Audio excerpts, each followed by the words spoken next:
देखिए, हिजाब के ताल्लुक़ से जिस तरीक़े के वाक़यात की ख़बरें हम तक पहुँच रही हैं, वो निहायत अफ़सोस की ख़बरें हैं कि हमारे मुल्क के अंदर जहाँ हर शहरी को अपने मज़हब पर अमल करने का, अपनी मर्ज़ी के मुताबिक लिबास पहनने का इख्तियार दिया गया है, वहाँ पर मज़हब की बुनियाद पर और धर्म की बुनियाद पर इस तरीक़े का डिस्क्रिमिनेशन होना, ये निहायत अफ़सोस की बात है। कर्नाटक का हिजाब तनाज़ा अब दीगर रियासतों में भी पहुंचने लगा है। हैदराबाद में मुस्लिम तलबा ने बड़े पैमाने पर एहतजाज किया, हाथों में डिस्प्ले कार्ड लेकर एहतजाज किया। इस मौके पर हुकूमत से इंसाफ का मुतालबा करते हुए इसे आईनी हक करार दिया। तकरीबन 1 माह से चल रहे एहतजाज पर हुकूमत की खामोशी पर तलबा ने सवाल उठाया। ये इस बात का रिक्वेस्ट कर रहे हैं कि जो लड़कियों के साथ इम्तियाजी सुलूक किया गया है उसको फौरी तौर पे ख़त्म किया जाए, और साथ में हम लोग हाई कोर्ट से भी, कर्नाटक रियासत की हाई कोर्ट से भी रिक्वेस्ट कर रहे हैं कि वो दस्तूर के पॉइंट्स को मद्देनज़र रखते हुए, जहन में रखते हुए लड़कियों के हक़ में फ़ैसला सुनाएं। मुस्लिम माहिरीन ने हिजाब को मजहब से जोड़ने की मुखालिफत करते हुए कहा कि यह खातून का जाती मसला है कि उसे पर्दा करना है या नहीं करना है। होगी, अगर वो पर्दा इख्तियार करना चाहती तो उसको बराबर पर्दा करने की इजाजत और उसको हक है और उसको आज़ादी है। अगर कोई नहीं करना चाहते हैं तो उसको कोई जोर जबर नहीं कर सकते, वो उसकी अपनी मर्जी है कि वो पर्दा करे या ना करे, जींस टी शर्ट पे फिरे या नहीं तो शर्ट सलवार पहने या साड़ी पहने या कुछ भी पहने, बुर्खा पहने, हिजाब करे, कोई भी करे, मगर इस्लाम से लाकर मरबूत कर देना ये बिल्कुल गलत है।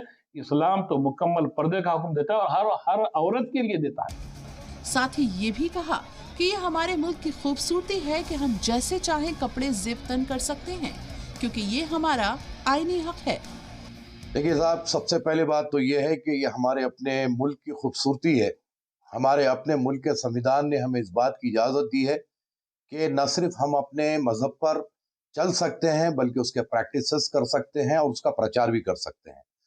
अब ये जो कर्नाटक में जो हिजाब का जो इशू बनाया जा रहा है, ये बिल्कुल ही गलत है। तो अब जो 9th-10th की स्टैंडर्ड की जो लड़कियां हैं, अगर वो हिजाब कर रही है तो किसी को भी कोई किस्म का एतराज़ नहीं होना चाहिए। तमाम स्कूल के मैनेजमेंट्स हिजाब को परमिट करना चाहिए, क्योंकि ये हमारा मुल्क आज़ाद है और ये हमारी अपनी आज़ादी है, ये हमारे फंडामेंटल राइट्स है। उधर कर्नाटक हिजाब की हिमायत में मुंबई में भी एहतजाज हुआ। मदनपुरा इलाके में मुस्लिम खवातीन और बेटियों ने हिजाब के हक में नारेबाजी की और दस्तखती मुहिम भी चलाई। उन्होंने कहा कि खवातीन से उनका आईनी हक छीनने की कोशिश हो रही है, क्योंकि इस मुल्क में सबको अपने मजहब के हिसाब से चलने की आज़ादी हासिल है। हमारा कॉन्स्टिट्यूशन हमें ये राइट देता है और हम लोग फ्यूचर है। आप हमें बोलते हो कि एडुकेट गर्ल्स, अगर गर्ल्स एडुकेट करना चाह रही है तो उनको उनके राइट पे, उनके तरीके से उन्हें एडुकेट कीजिए। उन्हें ये मत दिखाइए कि वो लोग कुछ नहीं कर सकते। हमारा राइट है, हमारा स्कार्फ, एंड हम लोग को ये स्कार्फ पहन के ही एजुकेशन करनी है। हम तो हिजाब के साथ ही जाना है ना, ये हमारा खुद की, ये हमें जन्नत दिलाएगी, तो हम क्यों जाए बगैर हिजाब? ये एक्सेप्टेबल ही नहीं है। आप फ्यूचर, इस देश के फ्यूचर के साथ अगर आप ऐसा सलूक कर रहे हो, आप एग्जाम देने की परमिशन देते हो एंड परमिशन के बाद आप किसी और के पास जाके कोई दूसरी क्लास में बिठा के आप करवाते हो, तो क्या असर पड़ेगा बच्चों पे? मंगल को हिजाब मामले को लेकर हाईकोर्ट में समाअत भी हुई और ये समाअत आज भी जारी है। मंगल को कोर्ट ने समाअत के दौरान कहा कि फैसला किसी जज्बात में आकर नहीं होगा, जो भी फैसला होगा वो कानून और आइन के मुताबिक होगा। कोर्ट ने कहा कि जो भी फैसला होगा वो सभी स्कूलों और कॉलेजों पर नाफिज होगा। सरकारी वकील ने कोर्ट से दरख्वास्त की है कि कुछ दिनों तक पूरे कर्नाटक में एहतजाज पर रोक लगाने वाला एक अबूरी हुक्म जारी कर दे। मुस्लिम लड़कियों की जानिब से कोर्ट में पेश हुए वकील ने भी इसकी हिमायत की है। कर्नाटक के उडुपी का हिजाब तनाज़े की सियासी तपिश मुल्क के दीगर हिस्सों में भी अब महसूस होने लगी है। ब्यूरो इनपुट्स के साथ फरीना खान, जी सलाम। मुसलसल हिजाब का मामला बढ़ता जा रहा है और मौजूदा सूरत हाल बयां करने के लिए हमारे नुमाइंदा शाहिद काजी इस वक्त हमारे साथ जुड़ गए, बराह रास्त उनका रुख करेंगे। शायद आपसे जानना चाहेंगे, कर्नाटका हाईकोर्ट में कल भी समाअत हुई, आज भी इस मामले पर समाअत होगी, क्या अपडेट मिल पा रही है इस हवाले से? जी देखिए, आज 2:30 बजे से जो है समाअत आगे बढ़ेगी, क्योंकि कल काफी वक्त लग चुका था और तमाम जो वकला थे उनकी बात पूरी नहीं हो पाई थी। इसी वजह से कोई इंटरिम ऑर्डर भी नहीं निकल पाया है और आज मुमकिन है कि 2 या 3 वकला और आज बात करेंगे जो पेंडिंग है, जिसमें शायद रहमतुल्लाह कोतवाल भी हैं और भी 1-2 वकील और हैं जो बात करेंगे। उसके अलावा आज सबसे अहम चीज है कि वो एडवोकेट जनरल की तरफ से, यानी कि हुकूमत की तरफ से पक्ष रखा जाएगा कि वो हुकूमत का क्या स्टैंड है इसमें, हिजाब को लेके हुकूमत का स्टैंड क्या है, क्योंकि पीयू बोर्ड में कोई ड्रेस कोड नहीं है। इस वजह से वहां पे हिजाब जो है सिर्फ स्कार्फ यानी कि सर पे ढांकने वाली चीज है। पूरे बाकी का जो मामला है वो अगर यूनिफॉर्म होता है तो वो भी कंटिन्यू होगा, यानी कि यूनिफॉर्म अगर होगा तब भी जो है हिजाब से कोई दिक्कत नहीं होनी चाहिए। इस तरह से बहुत सारे इश्यूज हैं।